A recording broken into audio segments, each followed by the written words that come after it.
जंगल में कई दिनों से बारिशें हो रही थी।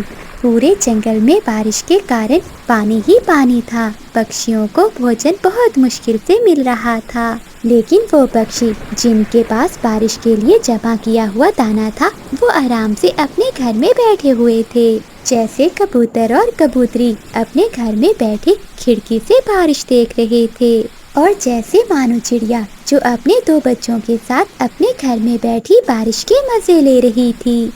उसी जंगल में दो काले कौवे भी रहते थे, जो हमेशा पक्षियों को तंग ही करते थे। बादल जी, भूख से मेरे पेट में चूहे दौड़ रहे हैं। हाँ बिजली, मुझे भी बहुत भूख लगी हुई है। मेरे पेट में भी बहुत दर्द हो रहा है। बादल जी जाओ, वो बूढ़ी फाख्ता अपने घोंसले में अकेली ही बैठी होगी, जाओ उससे दाना छीन लाओ। नहीं नहीं बिजली, कल मैंने देखा था उस बूढ़ी फाख्ता ने अपने घोंसले में एक लाठी रखी हुई थी। कहीं ऐसा ना हो कि वो बूढ़ी फाख्ता मुझे लाठी से मारे। बादल जी तुम चिंता ना करो, मैं तुम्हारे साथ चलती हूँ। फिर तेज बारिश में भूख के सताए हुए काका और काफी घर से निकलते हैं। बिजली कभी बूढ़ी फाख्ता के घोंसले से थोड़ी दूर बैठकर रोने लगती है, और बादल कौवा पेड़ के पीछे छुप जाता है।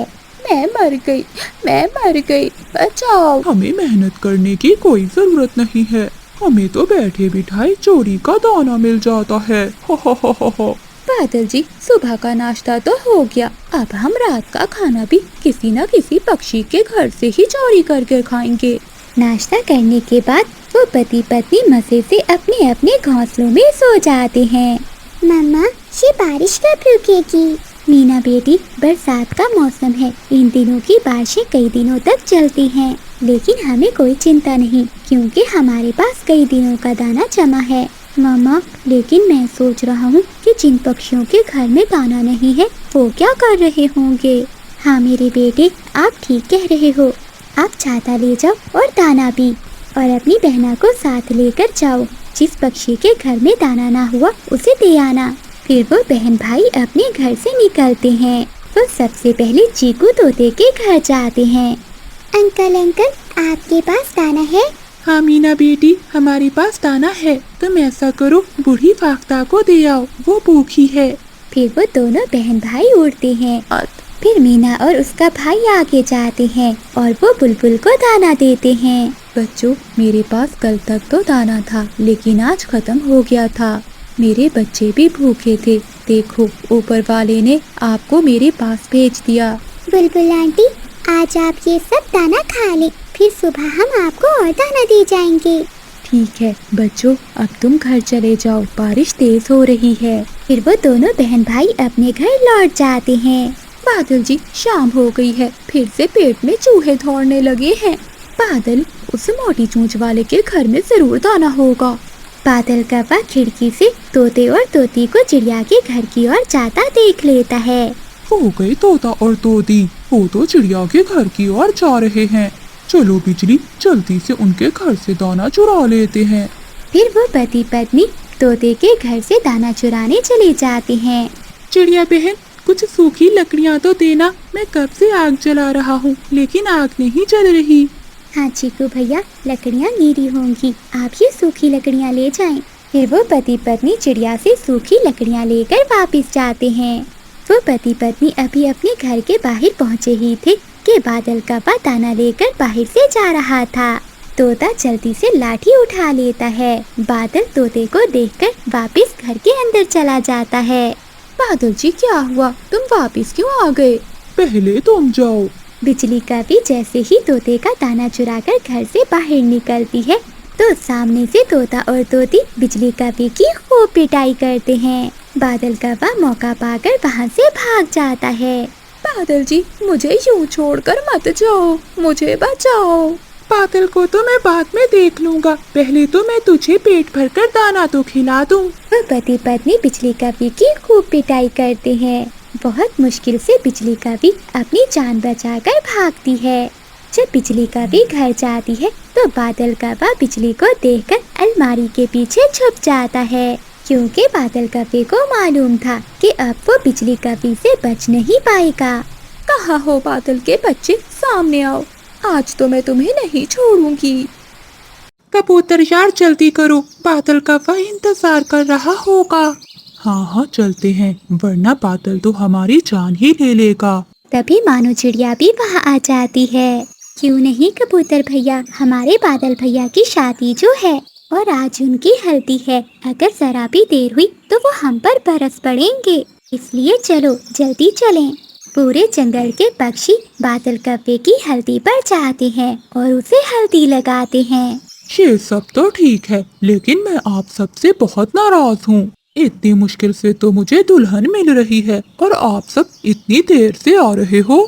आज तो हल्दी थी, कोई बात नहीं, लेकिन कल मेरी बारात है। मैं नहीं चाहता कि आपकी भाभी को ज्यादा इंतजार करना पड़े। अरे देखो तो हमारे बादल भैया को अभी से इतने उतावले हो रहे हैं। हाँ बादल यार, तुम चिंता ना करो, हम सब कल समय से आ जाएंगे। बादल कव्वे की शादी से जंगल के सभी पक्षी बहुत खुश थे, क्योंकि बादल कव्वा बहुत अच्छा था। वो जंगल के सभी पक्षियों के साथ बहुत प्यार से रहा करता था। आखिरकार बादल कव्वे की बारात निकलती है और बादल की शादी बिजली कव्वे से हो जाती है और वो अपनी पत्नी को ब्याह कर अपने घर ले आता है। मानो अच्छा ही हुआ कि बादल कव्वे का घर भी बस गया। हाँ चंदू जी, मैं भी बादल भैया के लिए बहुत खुश हूँ और उम्मीद करती हूँ कि हमारी भाभी भी हमारे बादल भैया जैसी ही होंगी। ऐसे ही दिन गुजरने लगते हैं। एक दिन जंगल में बहुत गर्म हवाएं चलने लगती हैं। चिड़िया बहन, कितनी गर्मी है, ऐसी गर्मी में तो मैं मर ही जाऊंगा। अरे तोते भैया, ऐसी बातें क्यों करते हो? चलो हम बादल भैया के पास चलते हैं, वहाँ तो पंखा लगा है, वहाँ थोड़ी देर आराम से बैठकर आते हैं। हाँ मुझे भी बहुत गर्मी लग रही है, चलो मैं भी आपके साथ चलता हूँ। फिर चिड़िया तोता कबूतर तीनों बादल कव्वे के घर जाते हैं। अरे आप सब यहाँ क्या करने आए हो? कोई काम था या कुछ चाहिए? नहीं नहीं बिजली, बस पूरे जंगल में हमारे बादल कव्वे का ही घर है जिसमें पंखा लगा हुआ है, इसलिए जब जंगल में ज्यादा गर्मी होती है तो हम सब बादल भैया के पास ही आते हैं। देखो ना, आज बाहर कितनी गर्मी है, इसलिए यहाँ आ गए। अरे दोस्तों, ये तो आपने बहुत अच्छा किया, आ जाओ आ जाओ। बादल कव्वे का घर बहुत बड़ा था, इसलिए सब पक्षी आराम से पंखे के नीचे बैठ जाते हैं। लेकिन बिजली कव्वे को वो पक्षी जरा भी नहीं भाते। जब सब पक्षी जाने लगते हैं तो वो जानबूझकर बादल कव्वे से कहती है, सुनो बादल जी, मुझे नहीं पता कि आज से पहले तुम्हारे घर में क्या होता था, लेकिन अब मैं तुम्हारी पत्नी हूँ। मैं इन सब पक्षियों को अपने घर में बर्दाश्त नहीं करूँगी। अच्छा होगा कि इन सब पक्षियों से आप कह दो कि अपने अपने घर में ही रहें।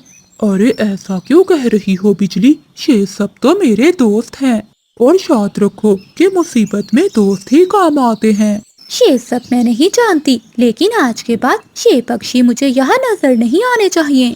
वो तीनों पक्षी घर के बाहर खड़ी सारी बातें सुन रहे थे। अगले दिन कबूतर मानो चिड़िया के घर जाता है। चिड़िया बहन, क्या हुआ तुम्हें? तभी तोता भी वहाँ आ जाता है। अरे क्या हुआ कबूतर, क्यों इतना चिल्ला रहे हो? और ये चिड़िया को क्या हुआ है?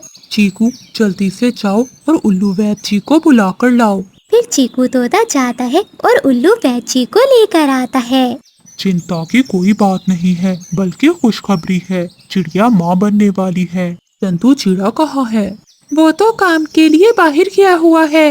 ये तो खुशखबरी की बात है, मैं अभी पूरे जंगल। ऐसे वो पति पत्नी तेज बारिश में ही बैठे रहते हैं और उन्हें अपने किए की सजा मिल जाती है।